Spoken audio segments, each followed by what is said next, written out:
प्रिय दोस्तों, जय यीशु। दैनिक आहार के इस भाग में आपका स्वागत है।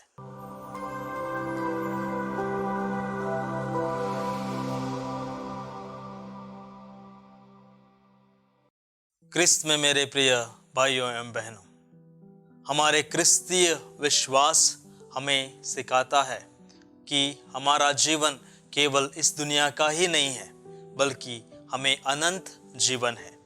बहुत बार हम केवल इस दुनिया के जीवन के बारे में ही सोचते हैं, अनंत जीवन के बारे में भूल ही जाते हैं। आज के सुसमाचार में एक धनी युवक को हम पाते हैं।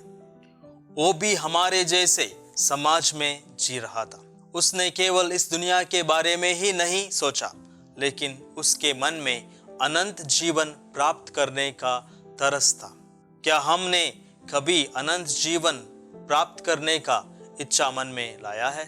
प्रभु यीशु के पास बहुत लोग आते थे, चंगाई प्राप्त करने के लिए, दुनिया के कठिनाइयों से दूर होने के लिए। लेकिन आज ये धनी युवक सांसारिक कठिनाइयों को नहीं, बल्कि स्वर्ग राज्य के बारे में, अनंत जीवन को प्राप्त करने का रास्ता पूछकर आता है। ये युवक ने प्रभु यीशु में भरोसा रखा, इसलिए वो प्रभु के पास आकर उसे गुरुवर मान लिया और उसे गुरुवर कह के बुलाया। उसे पता था प्रभु यीशु उसे अनंत जीवन का रास्ता दिखाएगा। इस युवक ने सारे आज्ञाओं का पालन किया था। इन सब आज्ञाओं का पालन करने के बाद भी वो संतुष्ट नहीं था। उसने किसी को बुरा भी नहीं किया था। उसके पास सब कुछ था। इस संसार का सब धन संपत्ति उसके पास थी, लेकिन वो इस संसार के संपत्ति के परे कुछ पाना चाहता था।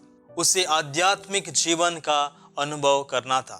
आध्यात्मिक जीवन के लिए केवल आज्ञा का पालन ही नहीं, बल्कि प्रभु को ही अपना सिक्योरिटी, सुरक्षा, आश्रय मानना अधिक जरूरत की बात है।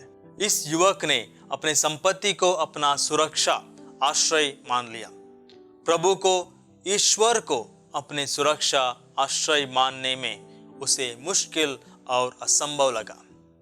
धनी युवक संतुष्टि पाने के लिए, अनंत राज का रास्ता खोजने के लिए आया था, लेकिन वो असंतुष्ट होकर घर चला गया, क्योंकि उसने प्रभु को, ईश्वर को उसके मन में जगह नहीं दिया।